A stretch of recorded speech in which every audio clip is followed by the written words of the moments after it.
Hello, welcome to our channel. ఈరోజు మనం అత్యంత పవిత్రమైన మరియు విశిష్టమైన దేవస్థానం గురించి మాట్లాడుకోబోతున్నాం. అది ఆధ్యాత్మిక ప్రపంచంలో వెలుగులు పంచే అరుణాచలం. అరుణాచలం భారతదేశంలోని ఆధ్యాత్మిక కేంద్రాలలో ఒకటి. తమిళనాడులోని తిరువనమలైలో ఉన్న ఈ పర్వతం శివభక్తులకు పరమ పవిత్రమైన తీర్థక్షేత్రం. అరుణాచలం విశిష్టత గురించి చెప్పాలంటే ఇది త్రియంబకేశ్వరుడి యొక్క అసలు రూపమని విశ్వసించబడింది. దీనికి సంబంధించిన పురాణ కథలు అంతే అద్భుతమైనవి. ఈ పర్వతం ఎలా ఏర్పడింది, శివుడితో దీనికి ఉన్న అనుబంధం, ఇక్కడ జరిగిన పురాణ కథలు మనల్ని ఆశ్చర్యచకితులను చేస్తాయి.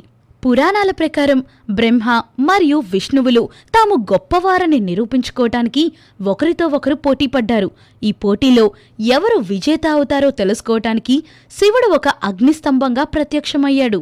బ్రహ్మ ఆ స్తంభం యొక్క శిఖరాన్ని చేరుకోవటానికి ప్రయత్నించగా విష్ణువు ఆ స్తంభం యొక్క మూలాన్ని చేరుకోవడానికి ప్రయత్నించాడు. కాని వారిద్దరూ విఫలమయ్యారు. అప్పుడు శివుడు ప్రత్యక్షమై వారి అహంకారాన్ని తగ్గించి తాను మాత్రమే అనంతమైనవాడని తెలియజేశాడు. ఆ అగ్నిస్తంభమే తరువాత అరుణాచలంగా మారింది.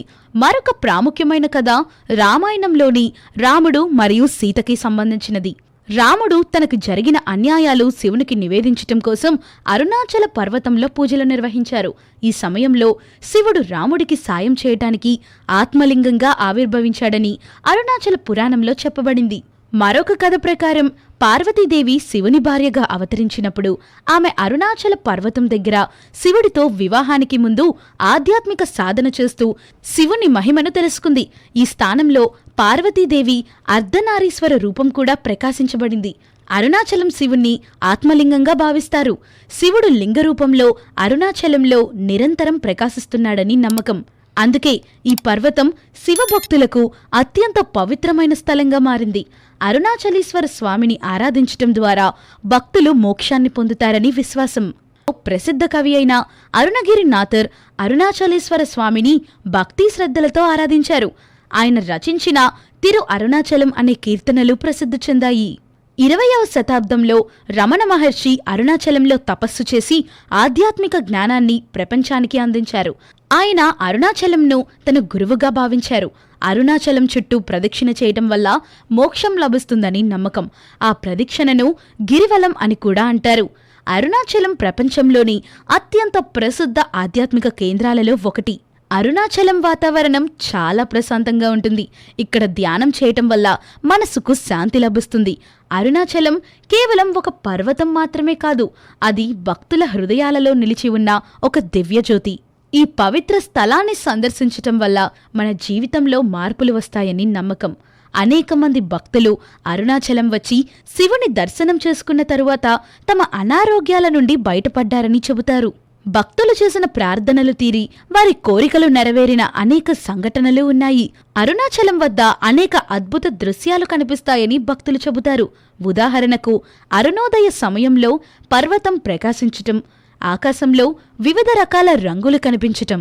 అరుణాచలం గిరి ప్రదక్షిణ అనేది శివభక్తులకు ఒక పవిత్రమైన యాత్ర. ఈ ప్రదక్షిణ అరుణాచలం పర్వతం చుట్టూ ఒక నిర్దిష్ట మార్గంలో నడుచుకోవటం. ఈ యాత్రకు చాలా ఆధ్యాత్మిక ప్రాముఖ్యత ఉంది. అరుణాచలం శివుని ఆత్మలింగంగా భావిస్తారు. అందుకే ఈ పర్వతం చుట్టూ ప్రదక్షిణ చేయటం అంటే శివుని చుట్టూ ప్రదక్షిణ చేయటమే అని భక్తులు నమ్ముతారు. పురాణాల ప్రకారం అరుణాచలం చుట్టూ ప్రదక్షిణ చేయటం వల్ల పాపాలు తొలగిపోతాయి.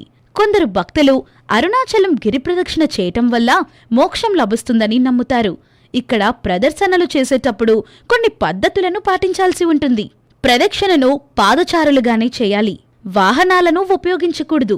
ప్రదక్షిణను దక్షిణామూర్తి మందిరం నుండి ప్రారంభించి అదే మందిరంలో ముగించాలి. ప్రదక్షిణ చేసేటప్పుడు శివనామస్మరణ చేయాలి. ప్రదక్షిణను పాదరక్షలు లేకుండా చేయాలి. కొంతమంది భక్తులు ప్రదక్షిణ చేసే రోజు నిరాహార దీక్ష చేస్తారు. అరుణాచలం గిరి ప్రదక్షిణ ఒక ఆధ్యాత్మిక అనుభవం. ఇది మనసుకు శాంతిని ఇస్తుంది.